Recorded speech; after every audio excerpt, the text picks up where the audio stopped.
Hey, Mark Meldrum Monster Garage, and well, here it is, the 1972 LS5 engine, and I've got it all built up and still sitting on the engine stand just because I wanted to show it to you on video. So, you know, normally I don't build it all up like this on the engine stand, but I thought it was worth building up and showing it to you before I put it in the car.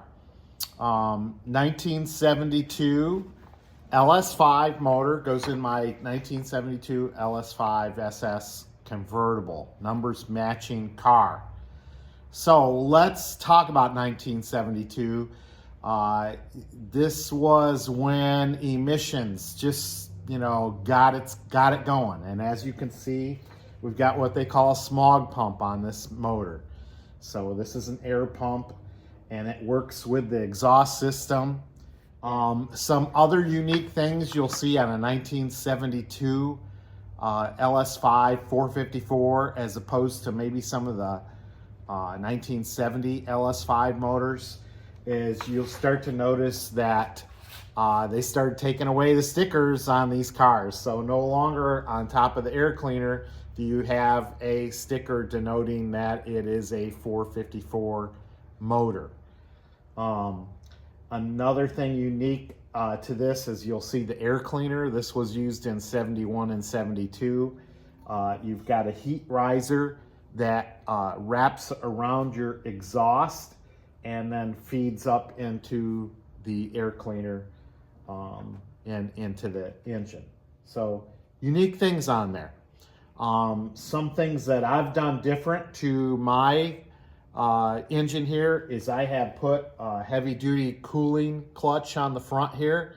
I have had issues with this motor when it was in the car, running a little warm, around 220 degrees. I mean, not that warm. I mean, my Silverado runs 215 degrees, and that's a brand that, that's basically a newer style motor. So not crazy hot, but I was going to see if I could get it to a little cooler. Of course, you got the 7-blade fan on here, and the tips are uniquely modified starting in 70 to try to get more air across the engine components. So that's what's kind of unique about this. Now, in 1971, they rated this motor, LS5 motor, at 365 gross horsepower. And then coming in 1972, they rated it at 270 net horsepower. This was the year they made the change between rating motors between gross and net. So what's the difference there? Well, with gross horsepower, basically very little exhaust system on the car, no accessories on the motor, and no air cleaner on the motor, and they would measure the horsepower. In 72, the government came in and said, hey, that's not really a realistic number of the horsepower. We want you to do a net horsepower with all the accessories hooked up, the air cleaner hooked up, and the exhaust hooked up, and tell us what you get at the crank when you measure it that way. So 270 horsepower. Now, this particular motor, original motor to the car, was rebuilt in 2007 and had to be bored out. This motor is bored out 60 thousandths. And did we take advantage of modern technology when we rebuilt this motor? Absolutely. I won't tell you all the tips and tricks that are in this motor. It's all stock appearing on the outside, but there's a lot of goodies on the inside that really create a lot more horsepower than Chevrolet maybe intended in 1972. We'll leave it at that. Let me see, what else did I want to talk about? I'm getting my figures from Dale McIntosh's book, Chevelle Data and ID Guide. I strongly recommend if you're a by the numbers kind of guy.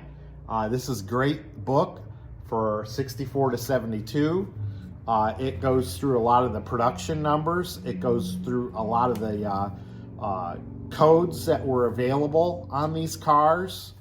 And it's a very, very interesting book. And then, I've talked about this before, me bragging, I guess, but you break it down a little further. The 454 SS convertible, very, very rare car. Very few made, a lot less than the LS6 or LS5 convertibles that were out in 1970. So pretty cool.